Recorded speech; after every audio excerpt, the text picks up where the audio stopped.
Good morning, everyone. Here we are back in Italy. We're going to paint the Vatican today. This is the center of the Catholic world, the home of the Pope. Okay, so sketch it out. It took me over an hour to do this sketch, so I didn't want to record it. It just make you fall asleep. Anyway, take your time with it. It's most of it's very symmetrical and pretty easy once you get going. All right, we're going to paint it, drop some phthalo blue in the sky, a lot of water, a lot of movement with the clouds. And remember, you can always go in with a towel and lift out the clouds if you want, or you could have no clouds, whatever you like. Okay, enjoy it, it's fun. That's the easy part here.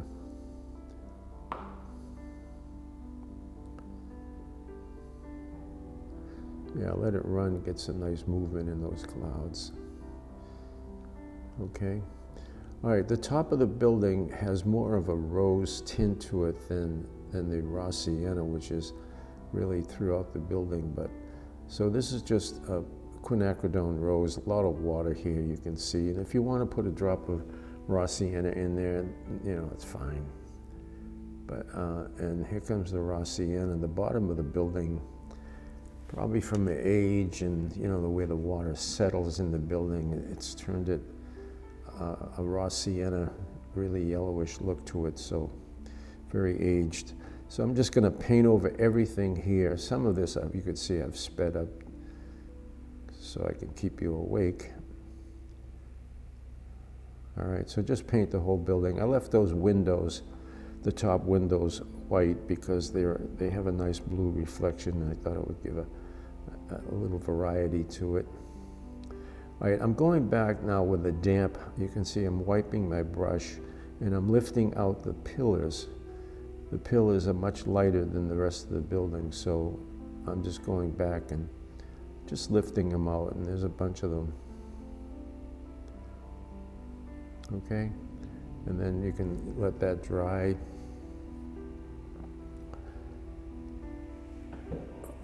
And the stairs I did with the pink. Again, the Rossi quinacridone rose. There's some statues there. There's statues all over the place here. Bunch of saints. They're all saints, and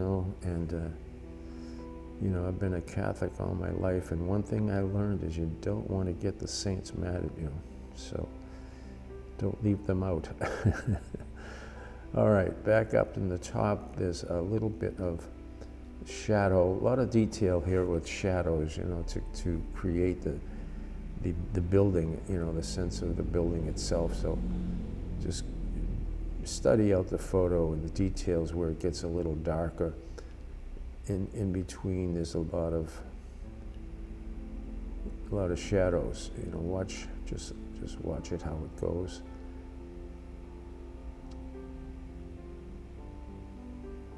Just take a small brush, and up top there's more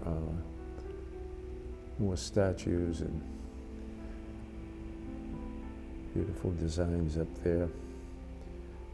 Okay, there's the saints again on top of the building, watching you.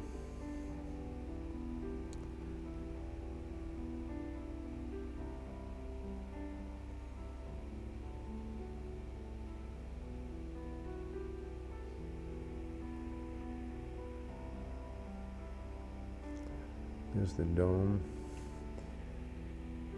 So,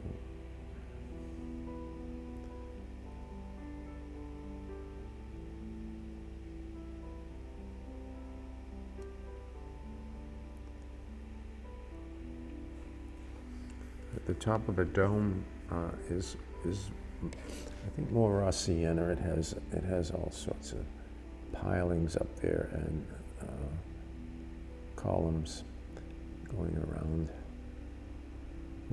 the dome. Just study out the photo. You can see I'm holding the photo in my hand as I paint this, so I can see all the different detail. There's a group of windows, and I'm popping these windows in. They're really just, dots of color. They get a little bigger as they come down. And there's rows of them. All right, more of the shadows. This is on the base of the building there. This is the raw sienna. And I put some cobalt blue in the raw sienna to dirty it up, and it looks closer in value and color than what's there. So take your time with it. Then this whole section is much darker. Raw sienna with cobalt blue. Just enough to make it, you know,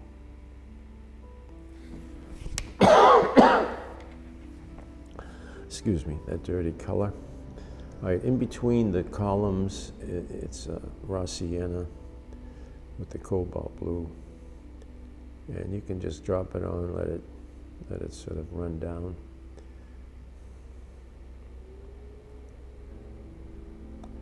Just painting around those blue windows.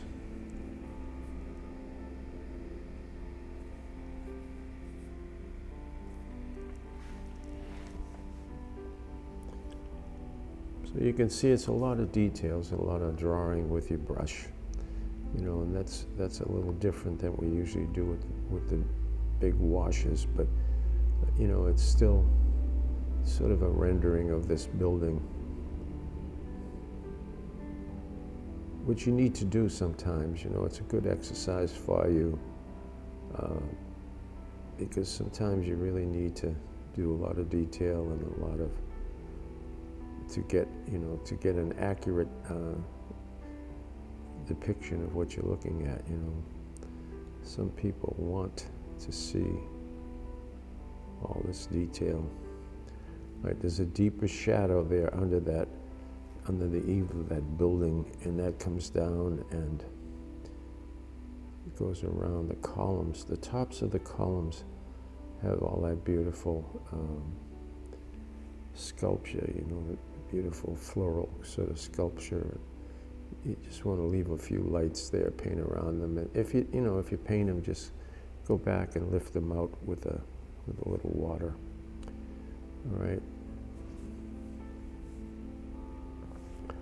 So there's the top of the column, and it's, as I said, it's all sculptured, and it's got a lot of detail to it, a lot of floral details. So just you know, paint around them, leave a few lights if you can, and just go right along.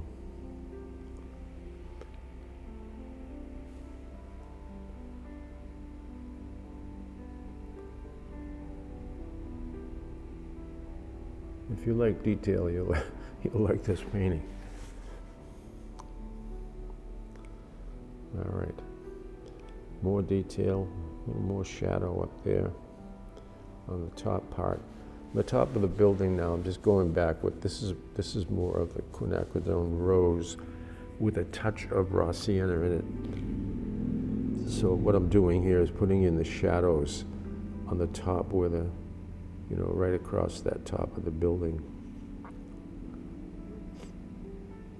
It's all about light, you know, it's all about showing the light. All right, there's a little, this is again raw sienna, a little cobalt blue for a darker value. And what I'm doing here is just tracing the edges of each column, because there's shadow on each column. And you know, if you cover some, you can go back, let it dry, and then just go back with water and lift it out. You know, you could take a stiff brush and clean those columns up if you get them, you know, if you go over them and get them dirty. So not a big deal. A lot of correction. You know, people think that you can't do corrections with watercolor, but you can do so much, you know.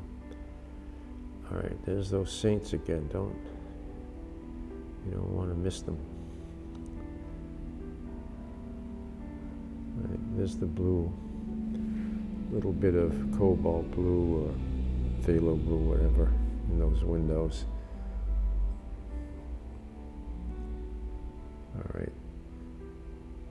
All right, now we're going to pop in all the dark windows. This is, you know, a little bit of ultramarine with quin sienna to get that dark gray. I kept it on the blue side. It's hard to see in the video, but they're a cooler black than the ultramarine. And you want to paint something on the sides here. I just made up a sort of a cityscape back there, some, you know, the shadow of some houses and buildings in the background, just to get a setting on this Vatican building. Okay, there's on both sides, and more statues here. The saints are everywhere watching you. You got to get them in there. Okay, and what I'm doing here is I'm just tracing around each window with some raw sienna, just to show it, give a little indication that the windows are set in there, and they have this amazing trim all over the place. You know, just wonderful. All right, so we're pretty much done with the building. I'm gonna pop in some people here. Just a few. Usually there's hundreds of people walking around the plaza here. And there's a lot of, there's pilings and so forth I'm leaving out. You don't really need them. They're not gonna do anything to the building. Just a bunch of people going up and down the stairs, walking around. It's actually a wonderful place to visit. Of course, the Sistine Chapel is right next door to the right. And the artwork is unbelievable. You know, thousands of pieces of sculpture that you walk by as you're going into the Sistine Chapel. Just so beautiful. There's so much stuff. All right, a couple of figures more in the front. That husband and wife. He's waiting to have lunch. He's starving. But she said, just one more building. Let's just see one more. A little bit of shadow underneath. Okay. All right, I hope you enjoyed that. There's a lot of detail to it. It's good to do one of these once in a while to really get the feeling of it. So thank you so much for watching. I really appreciate it. Give me a thumbs up if you liked it, and I will see you again very soon. Thank you so much.